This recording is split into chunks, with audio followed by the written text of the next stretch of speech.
Hello.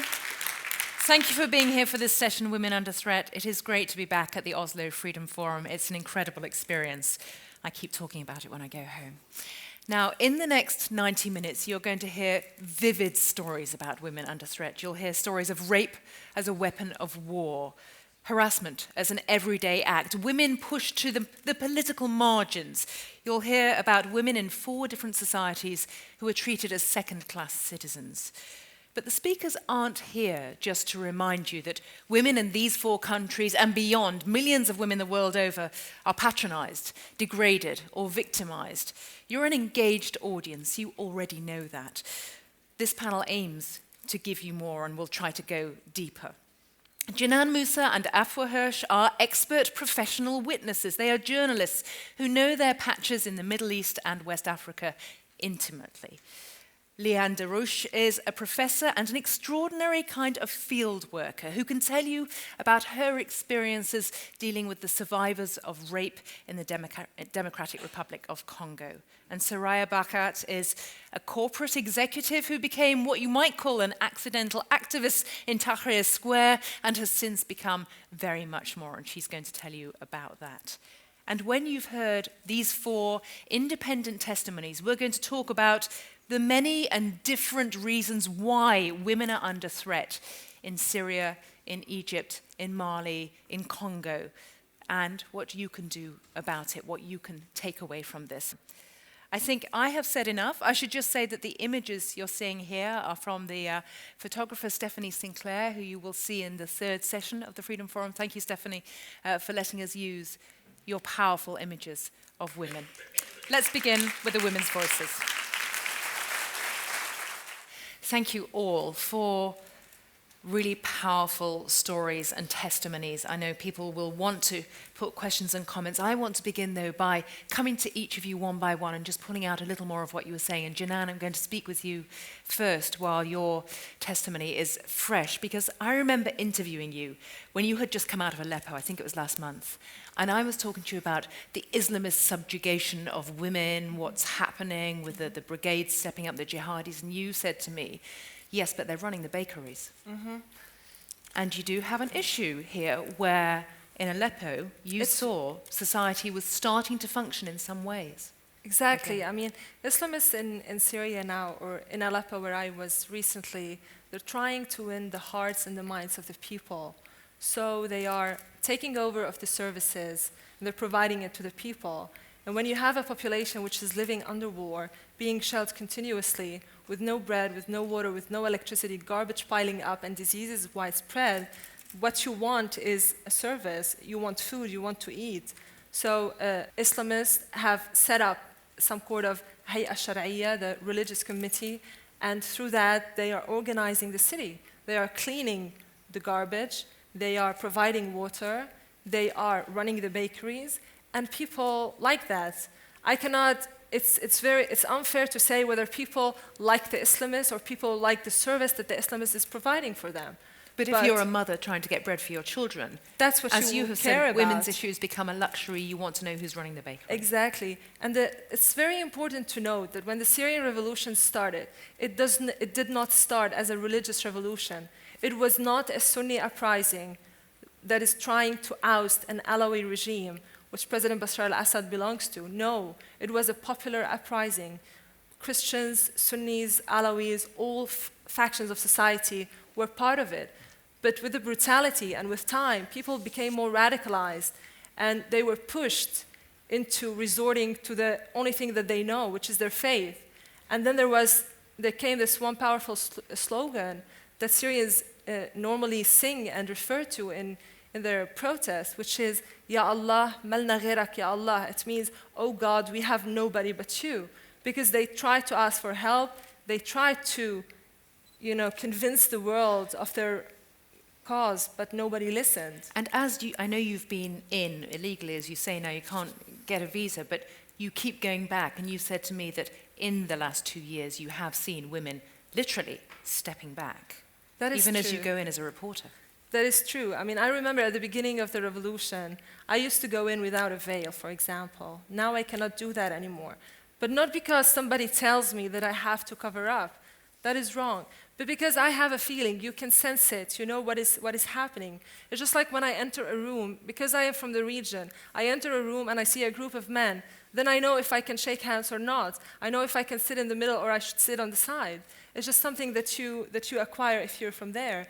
And women, as you say, at the beginning they were singing, they were documenting things, they were cooking for protesters, they were some even cooking for fighters at the beginning of the conflict, they were drawing graffiti, growing flags, and this has all disappeared because they're not there anymore. And there are a lot of opposition voices that you hear outside and prominent female opposition figures, but nobody is inside. Soraya, you've talked about women. Who are they? You've talked about, despite some of the horrific footage you showed us, about the upsurge of activity, but also you say there are so many different groups, it's fragmented. And yet you can have women coming out showing their slippers. Tell us more about that. Well, the incident you're referring to is when the information minister of the new cabinet made remarks which were seen as containing elements of sexual harassment and disrespect towards women. So in response, defiant, the Egyptian women went, hundreds of them, with slippers in their hands, which is, in Egyptian culture, the ultimate insult, and held them up right in front of his office. And this kind of action to challenge a minister in power is really unprecedented. So the situation right now compared to pre-revolution might be a bit bleak, but you have that hope that women are unafraid. They're not as afraid as they were before. Is there action not just to protest, but to push an agenda? I know, having moved from Tahrir bodyguard, one of the things you want to do is somehow pull together a front, if you like, where women can put an agenda forward. How will that happen? A lot of women right now are establishing unions. A lot of them, you said one of the problems we had in Egypt, which is the same problem we have in our politics, is that our opposition is fragmented. But also our civil society is fragmented because everybody wants to take action, everybody wants to make a difference. So a lot of umbrella organizations are emerging, Egyptian feminist associations, to try to bring the forces together, to try to engage with political parties. One of the experiences I had when I was doing Tahrir bodyguard, when I was trying to get the volunteers, I started approaching the political parties. Unfortunately, we were let down a lot because their agenda was more political, so women's rights suffer. But after videos like that came to the spotlight, a lot of women have demanded accountability from the political parties who want their vote. So now they're working on coming together to push forward the agenda. Leanne, I want to pick up on something that you spoke about, rape as a weapon of war. It's a simplification. The thing that you are very keen about is that we bring out more of the nuances. And so I want to talk to you about the perpetrators. You see so many of the victims, but you know something about what is motivating, what is scaring, and what is traumatizing the men as well. That's a very good question, and I think that, I heard it explained to me once by a Congolese individual who had family members, male family members, who were serving in some of the armed groups. And she spoke about how their military experience, whether it's with the Congolese army or whether it's in these other foreign forces that have entered the nation, that they are often undisciplined, they're underpaid, they're poorly trained. She described them actually as living as animals. And in our conversation, she explained, or her explanation for when we talked about sexualized violence was, if you are treated like an animal and you live like an animal, you're probably going to behave like an animal. So I think that there are so many factors, and again, my concern always is that I myself am grossly oversimplifying what is happening and why. And so I think there's one take-home message that I have, it's that when we think about sexualized violence anywhere, but in the DRC in particular, we have to know that there are so many root causes here that have to be addressed, and while we need to address sexualized violence, absolutely, we have to get at these root causes as well. And when you talk about responsibility, from what you said, we're in a post-conflict situation, relatively anarchic. What state actors or non-state actors can you go to? The women themselves. Is that just when you're talking about responsibility, when you're trying to create change? I mean, you can deal on an individual level very effectively, but how can it be taken on? Small question. Right, that's the $1 million question. You know, I think I try to approach it from two levels, the micro and the macro. I have to pay attention to the policy. I have to look at what's happening with my own government. I have to try to work with my own legislators and elected officials to ask them, what are you doing about Congo? What are you doing about Congo? So I have those meetings, but those are the meetings that make me want to pull my hair out because I feel like we're not getting anywhere so often.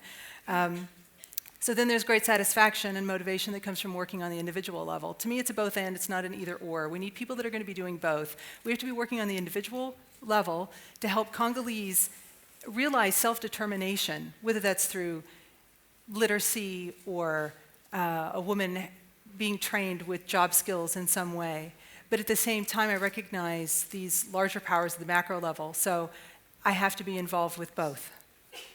Afua, I wanted to go forward as well with what you were telling us, because in Mali, they're looking at a transition to democracy, and yet all the power structures, whether they were the power structures under the Islamists, the Tuaregs, traditional society, women are not in that space.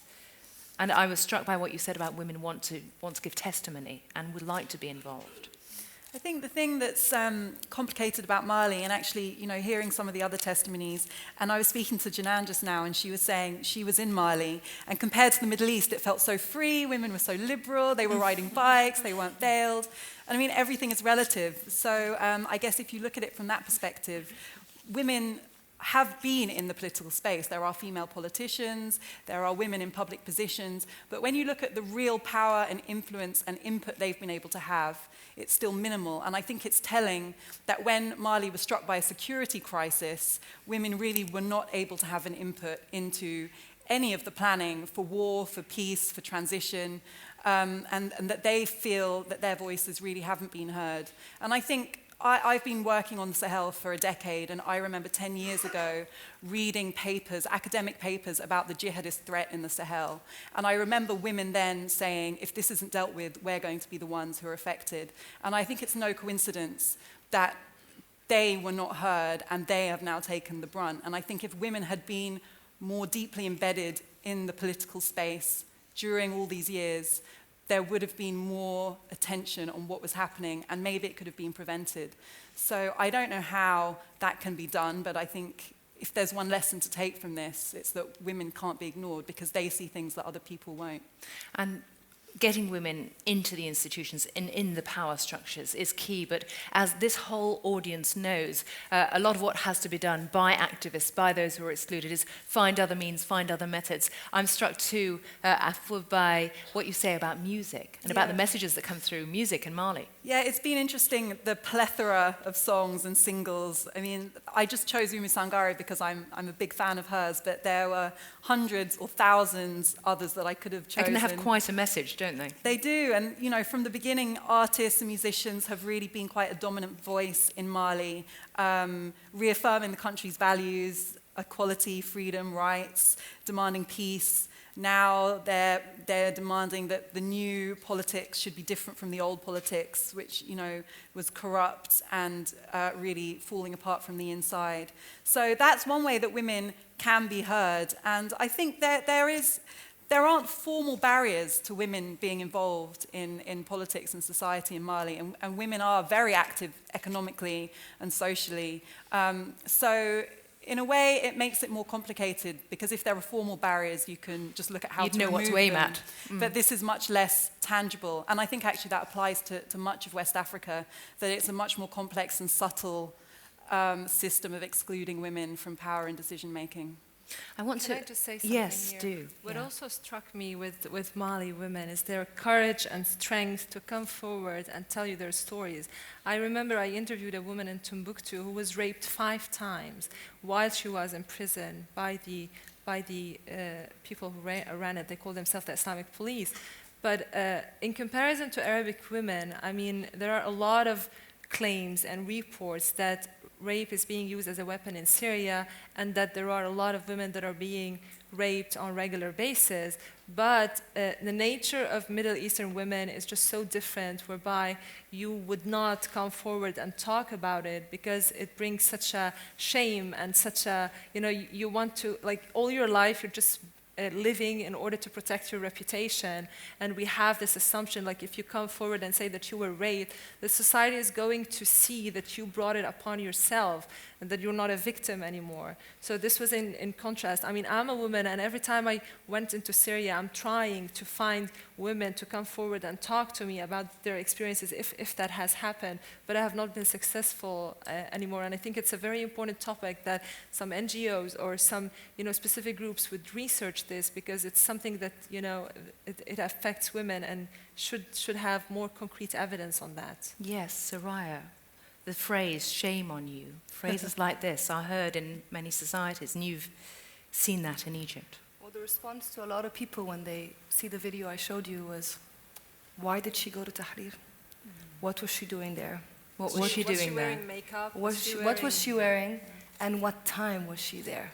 She knows that, this is a state of revolution, and Tahrir Square, there are a lot of skirmishes, and the police, withdraw. Why did she go? And it won't only be men who say that. It's women.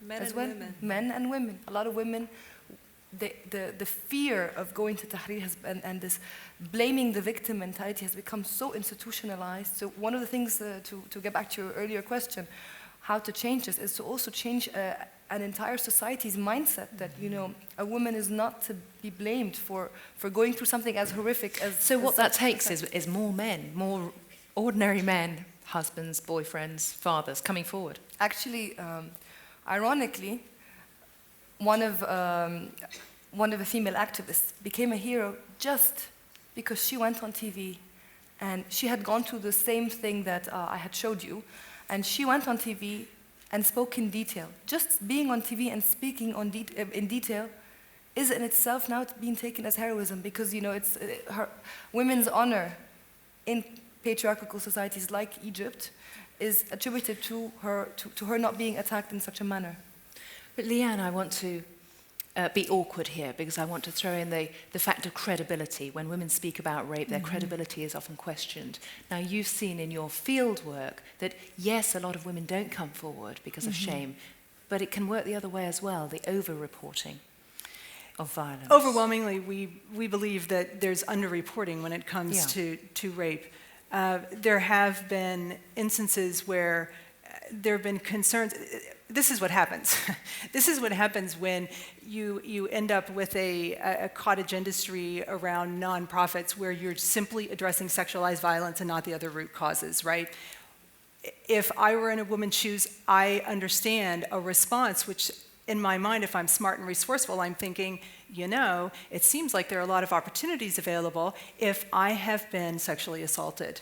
There are programs, I might be able to get a microloan, housing, maybe school fees for my child. So you can see where there becomes an incentivized structure for maybe not being completely accurate about your own experiences. And there was a debate recently in Foreign Policy magazine between two different journalists, well, some NGOs and a journalist, about a situation that happened in Luvungi in 2010, where this journalist was implicating a major NGO, medical NGO that works in that area, who were the first responders to a weekend of just massive rapes. And in the end, the numbers were over 300. And what she reported was that, in fact, what she learned from villagers was that it was this very sort of response where the elders in the village actually said, we're going to respond to this. You're just going to go ahead and say that you were attacked, whether you were or whether you were not, because it may mean great things for our village at some point. And the women were willing to go along with this. This was hugely disputed by the medical NGO, who says, we don't validate, we don't investigate. If a woman says she was raped, we take her at her word. So these are the sort of tensions and dilemmas then that occur. But I hesitate to even use that example, because I don't want anyone to ever think that there's this false reporting that's happening. We know overwhelmingly that rape is underreported because of the stigma. And that actually was part of the rationale of the elders. The elders felt that if everyone claimed that they had been sexually assaulted, the women, it would reduce the stigma. They wouldn't just separate out certain women in the village. So actually, in that respect, it's a smart strategy. Afua, we were talking about the reporting of rape, the way it's treated, for example, in the Ghanaian press. When you think about, for example, what happened in India, the Delhi bus rape and murder that brought so many women out on the streets, not just in India, but across the world. But you then have this issue of sexual abuse should be seen as the crime it is, not as entertainment. Yeah. Well, I mean, there are two things I want to say. One is, it's not funny, but I almost laugh because one problem I have as a reporter in West Africa is that there's a culture of telling you what you want to hear. So in almost every other subject, you always have to go through this difficult process of scrutinizing what people say because they always, it's considered polite, which as a journalist, it's a nightmare. People just try and work out what story you want to write and they give it to you. But that rape is the one area where that doesn't happen because the stigma is so strong. There's such a deterrent for people to speak about it. When they do, they find it so difficult that, you're almost always sure of the credibility of what you're hearing. But I think the problem with the way rape is dealt with, it's not just in these war situations, it's in peace. And I see, as I was saying to you, in Ghana, in Nigeria, in a lot of West African countries that don't have this conflict situation, it's these pervasive, casual attitudes towards sexual violence that I think that's how, when you end up in a situation of war, it can become so widespread because it's not seen as a terrible crime. And I'm always getting upset with the Ghanaian press. They put stories about rape, even child rape, in the gossip section. And it's almost seen as a titillating, interesting, salacious story. They tell the juicy details. They don't talk about what the victim has been through. They don't talk about any of the consequences. And they look at it as a kind of interesting gossip tale. Often there are stories of pastors abusing members of the congregation, and they want to know, what did he do? All of the gory details. And I think it really undermines the seriousness of rape as a crime. And dehumanizes and it totally dehumanizes it. And it's amazing how little people seem to really be aware of that. I don't see any activism around that. I don't see people speaking out. It's just something that people There is the issue that you all come up against, this idea that women's rights or women's issues are a luxury. Let's deal with the revolution first. Let's deal with the economy first, because one of the things we've all spoken about is poverty and the way that can leave women exposed. We were talking about India, for example, and one of the factors that increases sexual assaults, or the likelihood of it in India, is the number of women who don't have toilets, they don't have indoor plumbing, especially in rural areas. They go out into the fields at night and they're followed. And Jenan, when we look at, say, refugee camps now for Syria, it's a really big problem. There are stories women are from exposed. refugee camps and refugees who tell us that, rape, even if it's not happening, this is the obsession of women, of Syrian women right now. And they are all scared. They all think that they will be raped. And in the refugee camps, they live in terrible situation. And then the toilets are far away from the tents where they have to sleep. And then late at night, they do not dare to go out to the toilet because they're scared that they're going to be raped. And this is very important. In order to decrease, I don't think we cannot stop it like that, but we can decrease sexual violence by providing infrastructure for it. And there's also the issue in refugee camps that if you have nothing, your bodies may become an economic resource for your family. And that is why so many young girls are getting married off, because I was speaking once to a father who had his girl, his 15-year-old girl, married off to a well-off Arab. And he was telling me that I have 10 other children to sleep in the room, in the tent. So if I marry her off, I have more space for the rest of the family. So then it all becomes economics, and trying to basically do the best you can in such circumstances. And I'm not trying to excuse the father for doing that, but there are always complicated reasons around it, why it happens like that. Some men are going to refugee camps, Syrian refugee camps, and are even asking, it's like you're selling potatoes in a market. They come and they have their own kind of, trays, I want her 15, I want her with black hair, I want her, fair colored, stuff like that. It's very humiliating. And there were even ads in countries like Egypt and in Libya where agencies, kind of underground agencies, were established just to link Libyan men or whatever, any kind of nationality, to Syrian women with phone numbers of people advertising, if you want to marry a Syrian bride, we can provide her for you.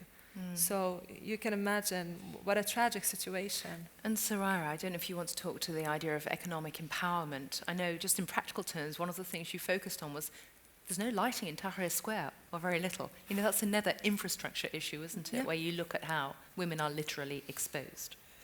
Yeah, well, in terms of Tahrir Square, the lighting problem has not been solved in 2 years after the revolution. There is absolutely, in that mob that I showed you again, there wasn't a single policeman. None. In dark areas, in the absence of police, that's a very fertile ground for sexual assault. In that way, does it make life worse under President Morsi than it was under President Mubarak, where you had the apparatus of state? Well, big question again. It's $1 million question. No, actually, I want to say that Lara Logan was the first time Egyptians had heard of such a brutal, vicious mob sexual assault, but this is not entirely new. That kind of viciousness is endemic to Tahrir and surroundings, but back in 2005, 2006, state security under Mubarak recognized that to silence a protest, they would beat men, but they would sexually assault women. They would also sexually assault women that were related to activists that were imprisoned. So that was something that also happened under Mubarak, but in a more milder way. So I think the issue is that while women were safe under Mubarak because there was such a heavy presence of police on the streets, they were not necessarily not sexually assaulted. It's just that the viciousness has changed and it's more out in the open. And just to respond to your question about economic empowerment, about us independent activists have statistics that about 30% of Egyptian women are breadwinners in their homes, and there's this stigma in a patriarchal society of having a woman provide for the family, and a lot of people engaged in the sexual harassment activism area in Egypt have attributed a lot of sexual harassment to this frustration by unemployed men towards women who are, despite economic challenges, able to finance themselves. And actually, the pressure on the Egyptian government is working because President Morsi announced in March an initiative for female empowerment and women's rights, etc. Of course, it was very badly received by activists when he ticked everybody off by giving a false statistic in his speech and saying that only 16% of women in Egypt were breadwinners. And that shows you there's this attempt to try to undermine that women of Egypt have the potential and they're partly empowered. There's a lot still to talk about, not that much time. One of the things that I would like us to address as a group is the cultural relativism. You were saying earlier, Jenan, that Arab women are not necessarily going to get to the same place as Western women. Don't force assumptions upon women. And Leanne, I know one of the issues that you had was you say sometimes, Western activists come to Pansy Hospital, come to, where you're working and say the women must speak out, but then leave the consequences. There was a terrible situation that occurred where a Western activist came to Pansy Hospital and brought this very Western notion about what needed to happen to stop sexualized violence. And her strategy was that women needed to speak out, they needed to stand up and tell their stories. And she wasn't asking whether that was culturally relevant or appropriate to do that, but she encouraged women to do it. And as an outsider and someone who's white and Western, we often end up with a fair bit of power in those situations, and we need to recognize that. So she orchestrated this event where women could come forward. A woman came forward. Of course, this Westerner invited the local press to come.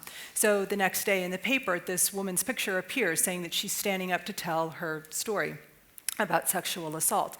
When the Congolese woman left the event and reached her home, she was met by her landlord, who had locked the door to her home and denied her entrance, and said, I cannot allow you in, your rent has doubled, so pay me the rent, I'll let you back into your home.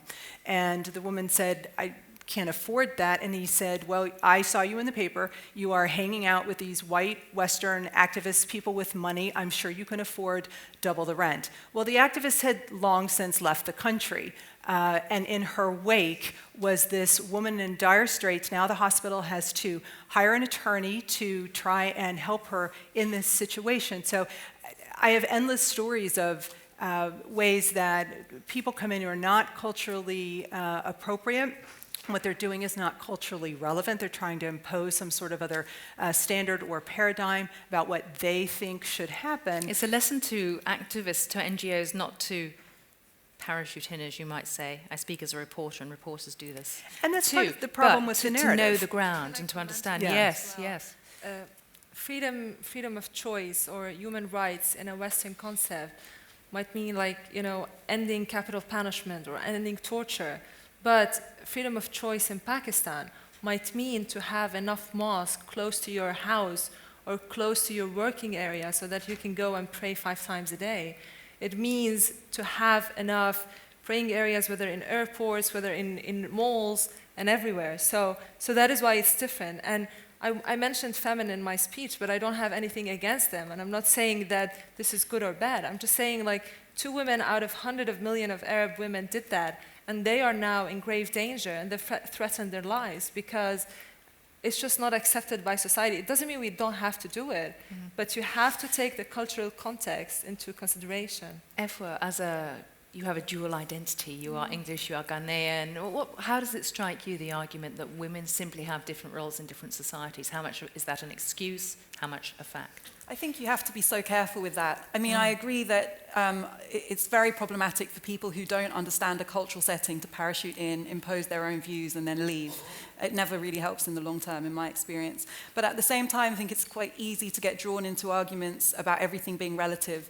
For an example, which isn't related to women's rights, recently I did a story about mental illness in Ghana, and I saw people with mental illness being treated by being chained to a tree and beaten to get the evil spirits out. And I was told, this is how we do things here. We don't believe in your Western ideas about mental illness. This is a demon, and the way to get the demon out is to beat the person.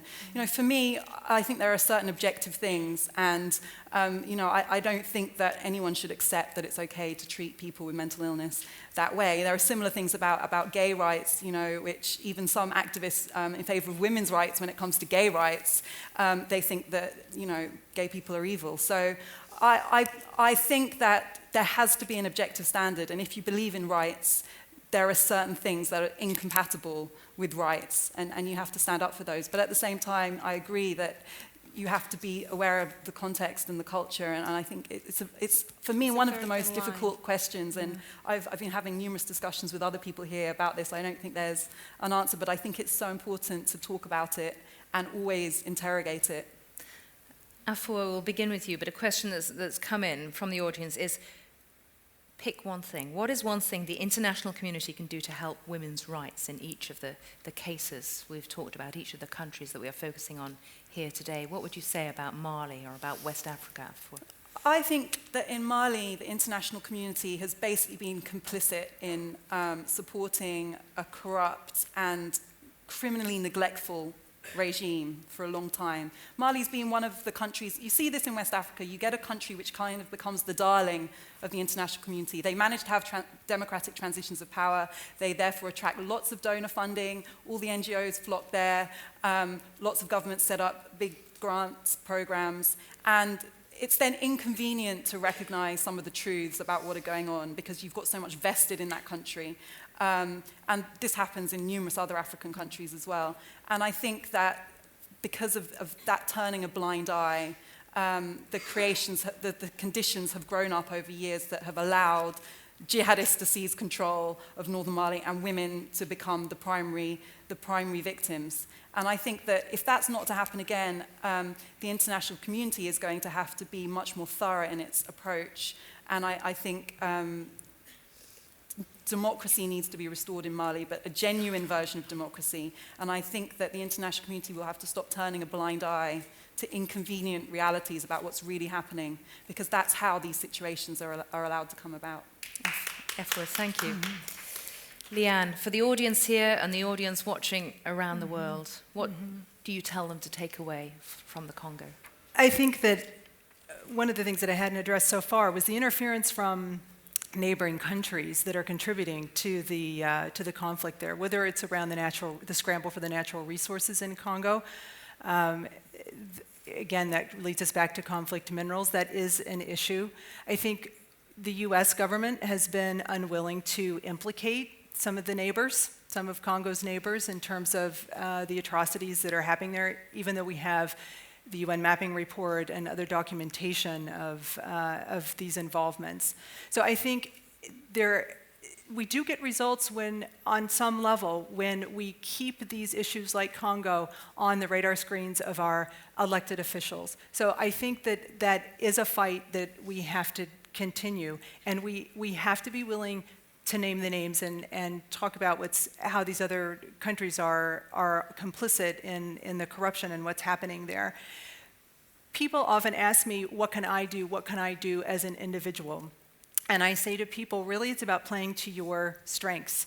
So if you have high-level connections, then use those high-level connections. I often have students who come to me and say, well, I'm just a poor college student, what could I possibly do? And so I encourage them to do things like use their own talents and their own skills. If you are a poet, write a poem and put it out there on the internet. Write a song, help us to raise awareness. Start by educating yourself. Simple things like giving up a latte once a week is also another way. You get together with some friends, and then eventually you can put enough money together to help pay for one of the Congolese young men that I know that just simply wants to go to college, but the colleges in his area in Bukavu, while inexpensive, are horribly corrupt. He wants to be a doctor and come back and work at Pansy Hospital and make a difference for his country, but all the odds are stacked against him. So there are wonderful organizations out there that are doing fabulous work on the policy end, as well as on meeting the needs of individuals and trying to help Congolese move towards self-determination. Ultimately, that's how things will change in the country. So how can we facilitate that? How can we do that on an individual level? And there are any number of ways that we can do that and find that sort of involvement. I'd be happy to talk with anyone afterwards about other ways that we can plug you in. Soraya. Well, I'd like people to take away from the Egyptian experience that Egyptian women are empowered. Right now, it's a difficult transition period, but they have what it takes. Please keep the pressure coming. I'd like to say that when organizations like Tahrir Bodyguard and Operation Anti-Sexual Harassment were active in November of 2012, the first people to pick up on that was the international media. The local media did not really pick up on it until it had become such a massive international story that then they were pressured to actually address it. Mind you, in the Egyptian example, Tahrir was a sacred place. It's the place where the revolution was born. To shed light on such atrocious sexual assaults in that square was a very tricky area that they had tried to avoid. So when the story was out there, everywhere, when that video was published on CNN and other international news outlets, the government and the local media felt the pressure. And so I'm just saying, please keep the pressure, please keep the support, and also programs that empower women in Egypt, that programs that do gender equality education are very useful. So again, if you'd like to speak to me after the conference, I'm very happy to help. And Jenan, you're a reporter, you've been in and back to Syria, you've seen it change. As far as women's lives are concerned there, what do you want people to take away? Well, Syria as a whole is a destroyed country. I mean, the whole country is just fully getting destroyed. Men, women, children, everybody. Syrians need basic necessities. I mean, I know the issue of arming the rebels and so, these are like huge things, but I mean, everyone can help in a little thing, right? People like food, people like services, They live in really dire situations in the refugee camps. I remember I interviewed one lady, a 60-year-old lady in Aleppo city, and she was begging me on camera if I can provide her with a loaf of bread, because she just didn't have that. So, I mean, everybody can help, even with a little bit.